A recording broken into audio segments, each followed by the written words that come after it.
नमस्कार, मी रेणुका. तर तुम्हा सर्वांचा माझ्या यूट्यूब चॅनलमध्ये फार फार स्वागत आहे. तर एखादी तुम्हाला नाश्त्यामध्ये एक वेगळ्या प्रकारची बिन तेलाची अशी चटपटीत नाश्त्याची रेसिपी खाण्याचं मन होत असेल, तर आज मी तुमच्यासाठी तशीच एक रुचकर अशी रेसिपी घेऊन आलेली आहे, जी बिन तेलाची आहे.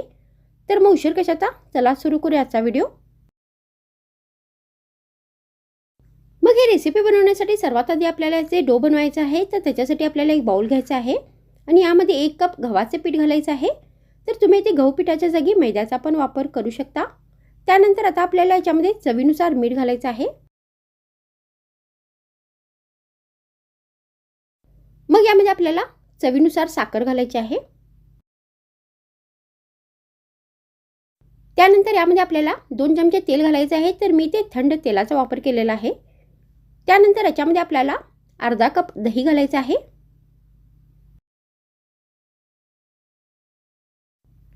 मग यामध्ये आपल्याला पाव चमचा खाण्याचा सोडा घालायचा आहे.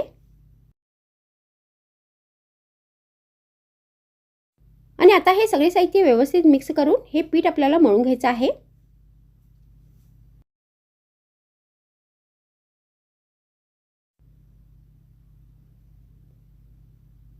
तर पीठ मळून झाल्यानंतर आता हे पीठ आपल्याला 10 मिनिटांपर्यंत असेच भिजण्यासाठी ठेवून द्यायचं आहे. तर आता इथे 10 मिनिट झालेले आहेत आणि हे पीठ आता व्यवस्थित भिजलेले आहे.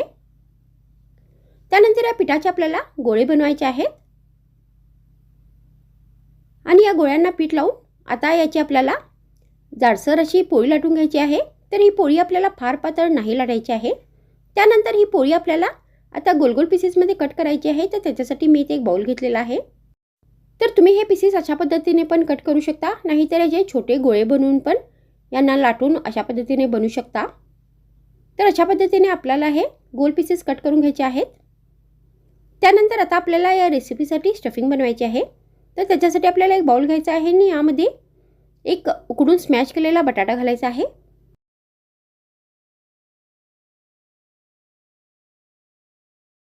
त्यानंतर यामध्ये पाव कप बारीक चिरलेली ढबू मिरची घालायची आहे. मग यामध्ये आपल्याला पाव कप बारीक चिरलेला पातीचा कांदा घालायचा आहे. तर मी इथे या भाज्यांचा वापर केलेला आहे. तर तुम्ही घरी ज्या इझिली अवेलेबल भाज्या आहेत त्यांचा पण इथे वापर करू शकता.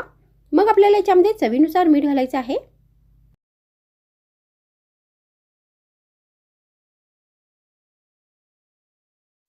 मग आपल्याला याच्यामध्ये अर्धा चमचा जिरे घालायचं आहे. त्यानंतर यामध्ये आपल्याला अर्धा चमचा हळद घालायची आहे. मग यामध्ये आपल्याला चवीनुसार लाल मिरचीची पावडर घालायची आहे. तर तुम्ही इथे लाल मिरचीच्या पावडरच्या जागी चवीनुसार बारीक चिरलेल्या हिरव्या मिरचीचा पण वापर करू शकता. मग आपल्याला याच्यामध्ये अर्धा कप बारीक चिरलेली कोथिंबीर घालायची आहे. आणि आता हे सगळे साहित्य व्यवस्थित मिक्स करायचे आहेत. तर हे बटाटे आपल्याला व्यवस्थित स्मॅश करून घ्यायचे आहेत आणि या रेसिपीसाठी ही स्टफिंग बनवून घ्यायची आहे. तर आता इथे ही स्टफिंग बनवून तयार झालेली आहे.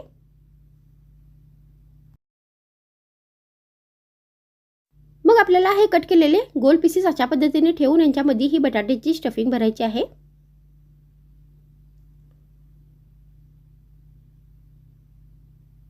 आणि त्यानंतर आता आपल्याला यांना व्यवस्थित पॅक करायचं आहे. तर ज्याप्रमाणे आपण मोदक बनवितो तशा पद्धतीने व्यवस्थित आपल्याला हे पॅक करून घ्यायचे आहेत आणि याचे गोल आकारमध्ये आपल्याला असे गोळे बनवून घ्यायचे आहेत.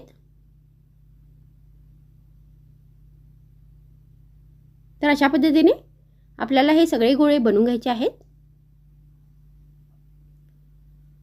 त्यानंतर मी इथे ही रेसिपी बनवण्यासाठी एक प्लेट घेतलेली आहे. तर तुम्ही इथे नॉनस्टिक तव्याचा पण वापर करू शकता.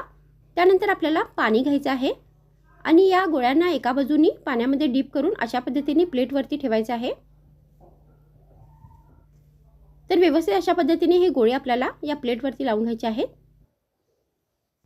त्यानंतर ही प्लेट गरम होईपर्यंत आपल्याला गॅसवरती ठेवायची आहे. त्यामुळे हे जे गोळे आहेत प्लेटला व्यवस्थित चिकटतील.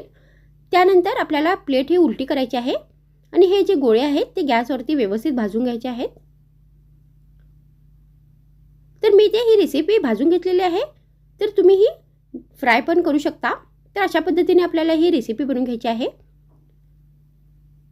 त्यानंतर आता आपल्याला ही रेसिपी सर्व करतेवेळी याच्यावरती तूप लावायचं आहे.